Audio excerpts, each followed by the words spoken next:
পুকুরে নামতেই হঠাৎ পায়ের কাছে কি যেন লাগলো। প্রথমে মনে হয়েছিল মাছ, কিন্তু পরে বুঝলাম সেটা অরুণ। ও ডুব দিয়ে জলের তলায় খেলছিল। একটু অপ্রস্তুত হয়ে গিয়েছিলাম, তবুও কিছু বললাম না। মুহূর্তটা যেন একটু অদ্ভুত ছিল। আমার নাম রতিকা, বয়স প্রায় 40, একজন বিধবা মা আমি। বিয়ের 2 বছরের মাথায় স্বামী চলে গিয়েছিলেন, আর তখন থেকেই জীবন যেন থমকে গেছে। কারো কাছ থেকে স্নেহ বা ভালোবাসা পাওয়ার অভ্যাস ছিল না আর। শারীরিক ঘনিষ্ঠতা বা এমন কিছু, তা যেন ভুলেই গিয়েছিলাম। দিনে আমি সাধারণ পাতলা শাড়ি পরি, হালকা টাইট ব্লাউজের সাথে। রাতে একা ঘুমোতে যাই একটা আরামদায়ক ম্যাক্সি পরে। কেউ জানে না সেই ম্যাক্সির নিচে আমি কিছু পরি না। এটা আমার একান্ত নিজস্ব অনুভব, নিজের সাথে নিজের কিছুক্ষণ। পাড়ার ছেলেরা মাঝে মাঝে আলাদা নজরে তাকায়, বুঝি, কিন্তু আমি সবসময় নিজেকে নিয়ন্ত্রিত রেখেছি, সেই সব দৃষ্টিকে দূরে রেখেছি। আমার মেয়ে শ্রাবণী 22 বছরের, কলেজে পড়ে। ওই আমার একমাত্র আলোর দিশা। ছোটবেলা থেকে আমরা খুব কাছের, খুব খোলামেলা সম্পর্ক আমাদের। একদিন আমি বলেছিলাম, শ্রাবণী, মা তোকে ছাড়া কল্পনাই করতে পারে না জীবনটা। সে হেসে বলেছিল, মা, তুমি তো আমার সব কিছু। এই ছোট্ট বাড়িটায় আমরা মায়ের মেয়ের মতো না হয়ে কখনো কখনো একে অপরের বন্ধু হয়ে উঠি। এইভাবেই কেটে যাচ্ছিল দিন। হঠাৎ একদিন অরুণের বাড়ি থেকে ফোন এলো। অরুণ আমার ভাগনা। বলল, মামি, এবার একটা ফ্যামিলি গেট টুগেদার হচ্ছে, তোমাকে আসতেই হবে। অনেক দিন বেড়াতে যাইনি ভেবেই রাজি হয়ে গেলাম। কয়েকদিন পর পৌঁছালাম ওদের বাড়ি। আমার পরনে ছিল শাড়ি আর একটা সাধারণ ব্লাউজ। যাত্রার পর সাজগোজ একটু এলোমেলো ছিল, কিন্তু মনটা শান্ত। সেখানে অরুণকে অনেক দিন পর দেখলাম। ওর চোখে একরকম উচ্ছ্বাস, যেন কিছু বলবে কিন্তু থেমে যাচ্ছে। সন্ধ্যায় যখন সবাই খেয়ে ঘুমাতে গেল, আমি আমার ঘরে এসে একটু ফ্রেশ হলাম। গরম থেকে স্বস্তি পেতে শুধু ম্যাক্সি পরেছিলাম। হঠাৎ দেখি দরজার পাশ দিয়ে অরুণ উকি দিল। ওর চোখে কৌতূহল আর একটা দুষ্টু হাসি। বুঝতে পারছিলাম সময়ের সাথে আমাদের মধ্যে নতুন এক অনুভব গড়ে উঠছে, যা এখনই বলা যায় না, কিন্তু ধীরে ধীরে তার গভীরতা বাড়বে। পরদিন সকাল থেকে বাড়ি অতিথিতে ভরে উঠল। উঠোন ভরে উঠল হাসি, গল্প আর শুভেচ্ছায়। অরুণের বাবা মা অতিথিদের অভ্যর্থনা জানাচ্ছেন, কেউ রান্নায় ব্যস্ত, কেউ খাবার সার্ভ করছে। সবার মুখে প্রাণবন্ত আনন্দ, আর বাতাসে ভাসছে এক ঘরোয়া উৎসবের সুর। আমি স্নান সেরে ঘরে এসে একটু সাজগোজ করছিলাম। পরেছিলাম একটা লাল শাড়ি, হাতে ছিল হালকা কাজ করা ব্লাউজ, ঠোঁটে হালকা লাল লিপস্টিকের ছোঁয়া। আয়নার সামনে দাঁড়িয়ে নিজেকে দেখে একটু অচেনা লাগছিল, কিন্তু কোথা থেকে যেন একরকম আত্মবিশ্বাস এসে ভর করেছিল। দরজা খুলতেই দেখি অরুণ দাঁড়িয়ে আছে। ওর চোখে আমার দিকে তাকানোর ভঙ্গিটা ছিল যেন কিছু বলার চেষ্টা করছে, অথচ চুপচাপ। আমাদের চোখাচোখির সেই মুহূর্তে একটা নীরব স্রোত বইছিল, অস্পষ্ট অনুভব, কিছু না বলা কথা। তুমি আজ খুব ভালো লাগছে মামি, অরুণ হালকা হাসিতে বলল। আমি একটু মুচকি হেসে বললাম, তুমি কি এমন বলতে পারো? আজ যেন আমি নিজেরও কিছুটা অপরিচিত লাগছি। সে বলল, না না, তুমি বরং সবসময় আপন, আজ একটু আলাদা লাগছে মানে ভালো লাগছে। সেদিনের কথোপকথনটা খুব ছোট ছিল, কিন্তু মনে একটা অদ্ভুত নরম ছাপ রেখে গেল। বাড়ির নানা কোলাহলের মাঝেও আমাদের মধ্যে যেন এক শান্ত, গোপন যোগাযোগ তৈরি হচ্ছিল। একরকম বোঝাপড়া, যা উচ্চারণে নয়, অনুভবে স্পষ্ট। রাতের নিস্তব্ধতায় আমি বুঝতে পারছিলাম অরুণ যেন নিজের অনুভব নিয়ে দ্বন্দ্বে আছে। তার চোখে একটা প্রশ্ন, একটা চাপা টানা পড়েন, যা আমার দিকেও ছুঁয়ে যাচ্ছিল। একসময় সে এসে বলল, মামি, আমার মনটা কিছুটা এলোমেলো লাগছে, আমি ঠিক বুঝে উঠতে পারছি না। আমি একটু গভীরভাবে তাকিয়ে বললাম, অরুণ, আমরা মানুষ, অনুভব থেকেই তো সব তৈরি হয়। এমন কিছু টান থাকে যা হয়তো বোঝানো যায় না, আবার অস্বীকারও করা যায় না। আমাদের কথাগুলো যেন এক ধরনের অদৃশ্য সেতু গড়ে তুলছিল, যার এক পাশে ছিল দ্বিধা আর অন্য পাশে মৃদু আকর্ষণ। সবটাই খুব সূক্ষ্ম কিন্তু অনুভবযোগ্য। কেউ কিছু বলেনি, কিন্তু ভেতরে একটা নীরব বোঝাপড়া তৈরি হচ্ছিল, যা আমাদের মাঝে কেমন একটা নরম সম্পর্কের রেশ রেখে যাচ্ছিল। পরদিন সকালটা এসেছিল হালকা আলো আর মৃদু বাতাস নিয়ে। বাড়িতে সকালের ব্যস্ততা চলছে।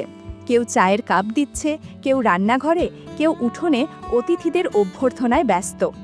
আমি এক কাপ চায়ে চুমুক দিয়ে চোখ বন্ধ করলাম।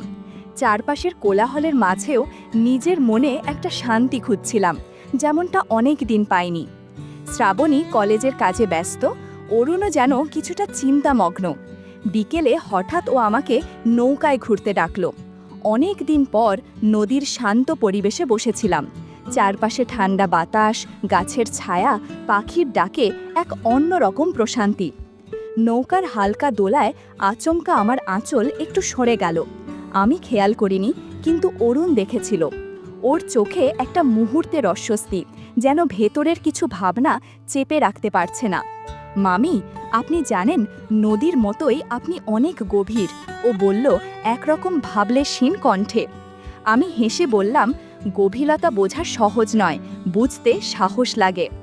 নৌকার ঢেউয়ের মতো কথাগুলো ভেসে যাচ্ছিল, কিন্তু ওর চোখে কিছু প্রশ্ন, কিছু অনিশ্চয়তা লুকানো ছিল। রাতের ঘরে বাতাস চলছিল ধীরে, আলো নিঃশব্দে কাঁপছিল। আমরা দুজন চুপচাপ বসেছিলাম। ছোট ছোট কথায় যেন এক নিঃশব্দ আত্মিক সংযোগ তৈরি হচ্ছিল। আমি জানি সব কিছু ঠিকঠাক ব্যাখ্যা করা যাবে না, অরুণ বলল। আমি বললাম, কিছু অনুভব শব্দ ছাড়াও বোঝা যায়। সেই রাতের নীরবতায় এক নিঃশব্দ বোঝাপড়া গড়ে উঠল, যা শুধু আন্তরিকতা আর বিশ্বাসের ওপর ভর করে। সকালে শ্রাবণী ফিরে এলো গ্রামের বাড়িতে। ওর মধ্যে যেন এক নতুন পরিণত ভাব। উঠোনে হেঁটে আসার সময় ওর আত্মবিশ্বাসী চলাফেরা আমার চোখে পড়ল। অরুণের চোখেও একটা নীরব পর্যবেক্ষণ ছিল, যেন ও নিজেই কিছু অনুভবের মুখোমুখি হচ্ছে। আমি বুঝতে পারছিলাম ওর ভিতরে একটা দ্বন্দ্ব চলছে, যা বয়স আর পরিবেশের টানাপোড়েনে জন্ম নিয়েছে। কিছু অপরাধ বোধ, কিছু লজ্জা ওর মুখে মাঝে মাঝে ফুটে উঠছিল, যা ও নিজেও পুরোপুরি বোঝার চেষ্টা করছে। ওর চোখের নিচে ছোট্ট কপাল চুম্বন ছিল যেন। আমি ঠিক করছি না, কিন্তু ওর প্রতি এই আকর্ষণকে আমি কিভাবে লুকাবো? আমি নিজেও কিছুটা দ্বিধান্বিত। একদিকে মায়ের স্বাভাবিক চিন্তা, আর অন্যদিকে একটা গোপন সূক্ষ্ম টানাপোড়ন, যা অরুণের প্রতি আমার পুরনো অনুভূতিকে নরম অথচ জটিলভাবে জাগিয়ে তুলছিল। শ্রাবণীর উপস্থিতি একদিকে যেমন প্রাণবন্ত, তেমনি একটা অনিশ্চয়তার পর্দা টেনে দিচ্ছিল আমাদের মাঝখানে। সন্ধ্যার নরম রোদ যেমন চারপাশে আবছা হয়ে নামে, তেমনি আমার ভিতরেও জমছিল এক অপঠিত মিশ্র অনুভূতির আভাব। আজকের এই সন্ধ্যায় আমি নিশ্চিত আমাদের তিনজনের সম্পর্কের বাঁধন আর আগের মতো থাকবে না।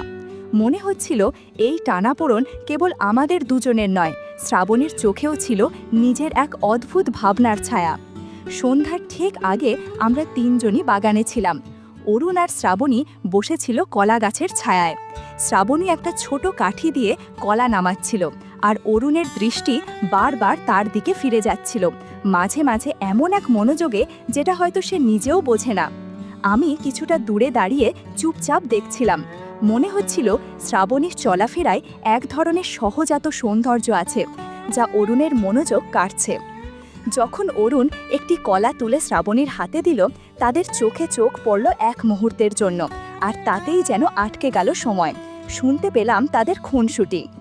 রাতের দিকে আমরা সবাই এক ঘরে ছিলাম। শ্রাবণী আর অরুণ গল্প করছিল, কিন্তু গল্পের ভিতর দিয়ে যেন অন্য একটা গভীর মানসিক সংযোগ তৈরি হচ্ছিল তাদের মধ্যে। আমি পাশে বসেছিলাম নিঃশব্দে। হঠাৎ শ্রাবণী জিজ্ঞাসা করল, অরুণ, তুমি কেন এত চুপচাপ আজকাল? তোমার চোখে কি একরকম ক্লান্তি? অরুণ হেসে বলল, জীবন সবসময় সহজ নয়, কখনো কখনো এমন কিছু টানাপোড়ন আসে যেগুলো কাউকে বলা যায় না। এই কথাগুলো শুনে আমার ভিতরটা কেঁপে উঠল।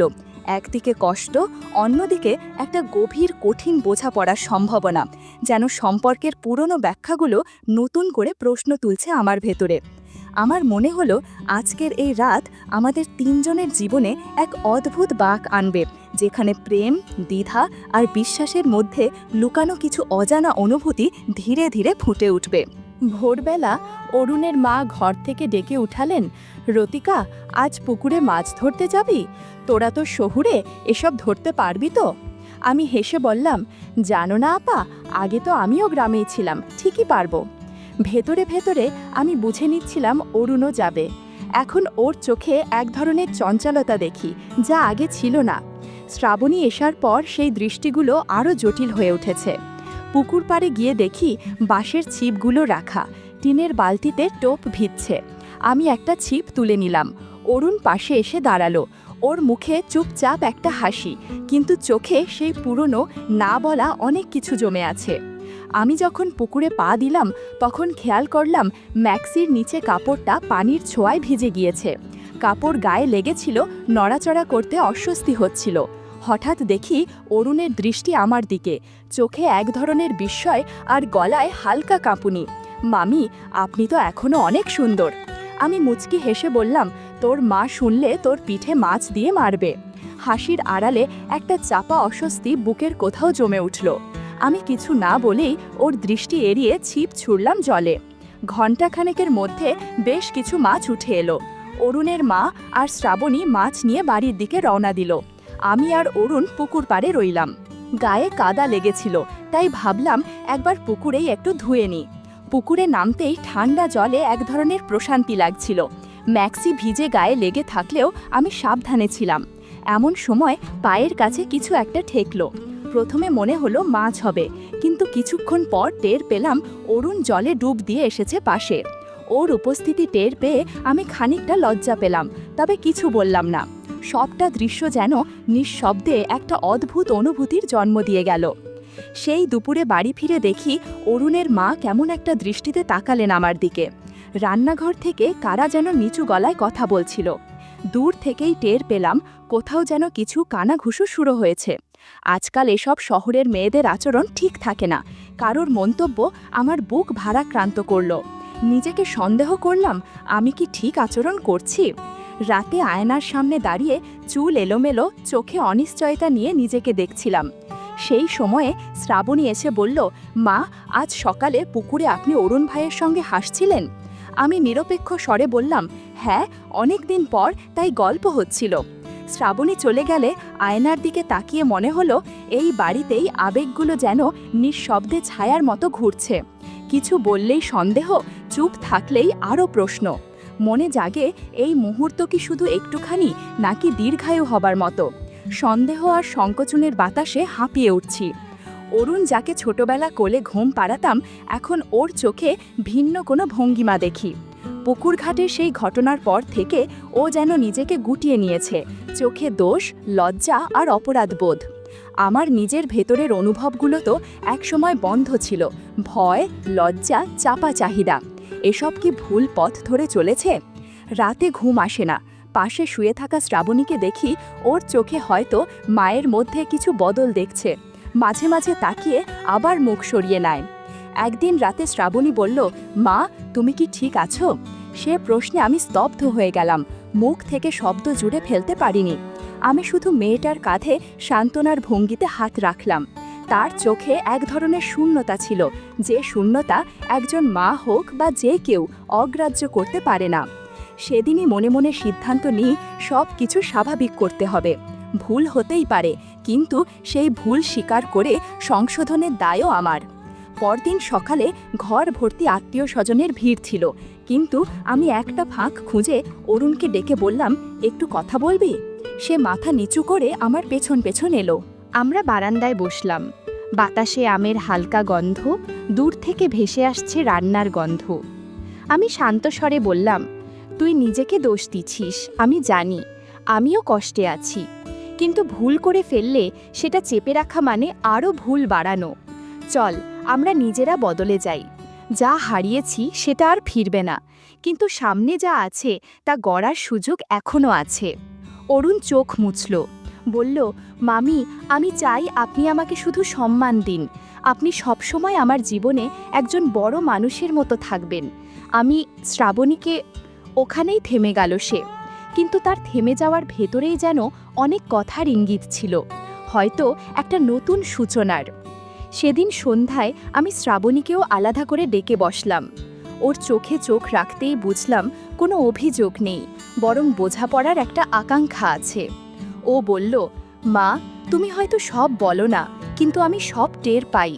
আমি চোখ নামিয়ে বললাম, আমার কিছু বলায় যদি তোর বিশ্বাসে চোট লাগে, আমি নিজেকে ক্ষমা করতে পারবো না। তুই আমার সব।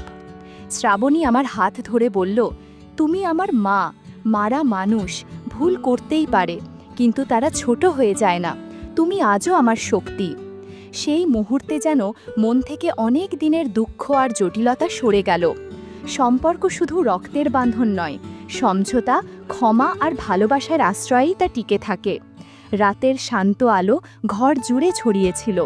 আমরা তিনজন, আমি, অরুণ আর শ্রাবণী, একসঙ্গে বসে গল্প করছিলাম দুঃখ, ভুল, ভালোবাসা আর ক্ষমার। পথটা সহজ ছিল না, কিন্তু এখন মনে হচ্ছে আমরা একসঙ্গে একটা নতুন পথে এগোচ্ছি। শ্রাবণী আরামদায়ক ঘরোয়া পোশাকে ছিল, চোখে ক্লান্তি, মুখে শান্ত হাসি।